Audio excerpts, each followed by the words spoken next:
போட்டோம். அதே மாதிரி தக்காளியையும் ஸ்லைஸ் பண்ணுறோம்.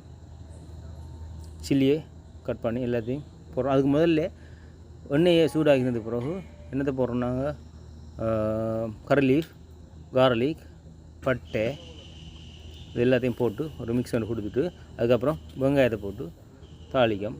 அதுக்கு பிறகு கூடவே தக்காளி, கொச்சிக்காய் எல்லாம் போட்டதுக்கப்புறம் நாங்கள் மிக்ஸ் பண்ணி வச்ச அந்த மீனில் கறி பவுடர் எங்களோட ஸ்பெஷல் தூள் ஒன்று நாங்கள் போடுறோம். இதுதான் எங்களோட கிராண்ட்மா ரெசிபி.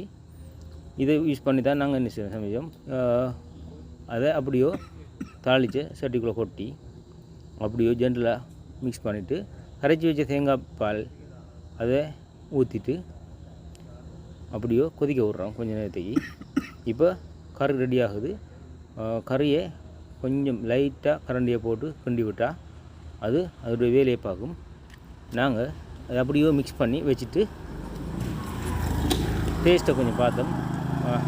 உப்பு கொஞ்சம் போட்டால் நல்லா போல இருந்துச்சு. உப்பையும் கொஞ்சம் போட்டோம். இப்போ கறி ரெடி ஆகுது.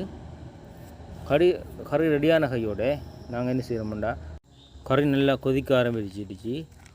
கொதித்த கையோடு அதை மூடுறதுக்கு மூடி எடுத்து மூடிட்டோம். மூடினதுக்கப்புறம் கொஞ்சம் நேரம் அதை அப்படியே ஃப்ளேமில் போட்டுடணும்.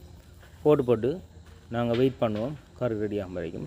இப்போ கறி நன்றாக கொதிக்கிறதை நாங்கள் பார்க்கலாம். பாருங்கள், கலரும் ஓகே, டேஸ்ட்டும் நம்புறன் ஓகே தான் இருக்குமெண்டு டேஸ்ட் பண்ணி பார்ப்போம். வா, சூப்பர் டேஸ்ட். உப்பு, புளி எல்லாமே உரப்பு எல்லாமே பர்ஃபெக்டாக இருக்குது. ஓகே, நாங்கள் சமைச்ச கறியை இப்போ எடுத்துக்கிட்டு போகிறோம். ஆக்கின கறியை நாங்கள் டேஸ்ட் பண்ணுறதுக்கு மீன் வாங்கின ஆளுக்கு கொஞ்சம் கொடுத்து பார்ப்போம். வந்தவருக்கு ஆக்கின கறியில் கொஞ்சம் இடியாப்பமும் கறியும் கொடுக்க அவர் என்ன சொல்கிறான்னு பார்த்துவோம். கறியோட சாப்பாடு வளையா மீன் கறி சாப்பாடோட வளையாட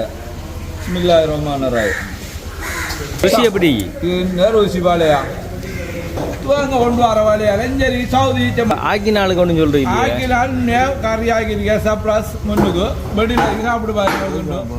கறியை பாருங்க, வளையா மீன் ஆக்கின விடியக்க கொடுத்து ஆக்கி சாப்பிடுங்க. அழகான கறி ஆக்கிருக்க ருசியா இருக்கு. அப்படி ருசி இதெல்லாம் சாப்பிடுன்னா கடைக்கே நடணும். நீங்கள் சாப்பிடுறதுக்கு இது ஆக்கினால் முன் கடை சப்ளாஸ் முட்டை வியாபாரம், மீன் வியாபாரம், நெற்கடை வியாபாரம் எல்லாமே இருக்கு. அங்கேயும் அவரை கறி தூள் தான் இது. வெடித்தூள் போட்டிருக்க, கொச்சிக்காய் தூள், வெடித்தூள். ரைட், இப்போ நீங்கள் பார்த்துருப்பீங்க. சாப்பாடை சாப்பிட்டு டேஸ்ட்டை சொல்லிட்டாங்க, நல்லா இருக்கு.